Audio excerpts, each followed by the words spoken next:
آپ کو پتہ ہے زمین 1670 کلومیٹر فی گھنٹے کی رفتار سے گھوم رہی ہے اور ہم مکمل سکون میں، بغیر ہچکچاہٹ، بغیر لغزش کے، نہ سر چکراتا ہے، نہ پاؤں پھسلتا ہے، نہ ہمیں کبھی احساس ہوتا ہے کہ ہم دوڑ رہے ہیں۔ آج کے دور میں جو جہاز ایک ملک سے دوسرے ملک جاتے ہیں، ان میں جو سب سے تیز ترین جہاز ہے بوئنگ 747، اس کی رفتار پتہ ہے کتنی ہے؟ تقریباً 1100 کلومیٹر، یعنی زمین کی رفتار سے تقریباً 40% کم۔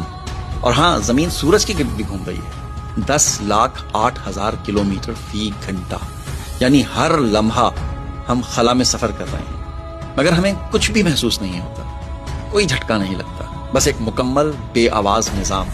تو یہ سب کچھ کون چلا رہا ہے؟ یہ کشش ثقل، یہ رفتار، یہ گردش، یہ دماغ کا توازن، یہ جسم کا سکون، یہ آنکھوں کی سیدھ، دل کی دھڑکن اور خون کی روانی، سب زمین کی حرکت میں حصہ لے رہے ہیں، اور پھر بھی ہم پرسکون، متوازن، محفوظ ہیں۔ کیا یہ اتفاق ہے؟ کیا یہ سب کچھ خود ہو رہا ہے؟ ویسے معذرت کے ساتھ کچھ لوگ کہتے ہیں کہ ہاں، یہ سب کچھ خود ہو رہا ہے، یہ سب فزکس ہے، نیچر ہے، یہ ایک اتفاق ہے، یہ ہاکنگ کا نظریہ ہے۔ وہ اسے گریوٹی، انرجی اور میتھمیٹکس سے جوڑتے ہیں۔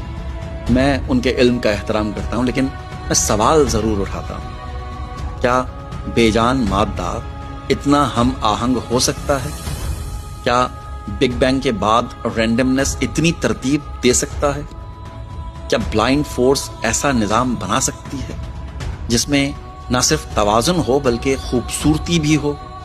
آپ نے کبھی غور کیا کہ زمین گول ہے اور ہر جگہ دنیا آباد ہے، لوگ رہتے ہیں، تو ہم کہاں پر رہتے ہیں؟ اوپر، نیچے، سائیڈ پہ، دوسری سائیڈ پر؟ اگر ہم دنیا کا نقشہ دیکھیں نا تو ہمیں ایسا نظر آتا ہے کہ آسٹریلیا میں جو لوگ رہتے ہیں وہ الٹے لٹکے ہوئے ہوں گے، یا پھر ارجنٹائن میں جو لوگ رہتے ہیں وہ سائیڈ پر ہیں، بس گرنے ہی والے ہیں۔ لیکن ایسا نہیں ہے، سب کو یہی لگتا ہے کہ وہ سیدھے ہیں۔ ایسا کیوں ہے؟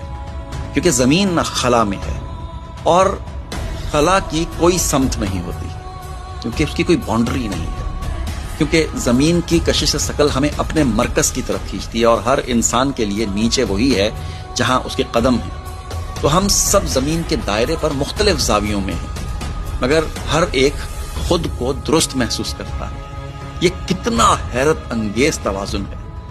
میں اسے اللہ کی قدرت مانتا ہوں۔ مجھے ہر گردش میں اس کی قدرت نظر آتی ہے۔ میں مانتا ہوں کہ یہ سب کچھ خود نہیں ہوا، بلکہ کسی نے اسے بنایا ہے، سنوارا ہے اور تھاما ہوا، اور ایک دن آواز کا ہونا ہوگا اور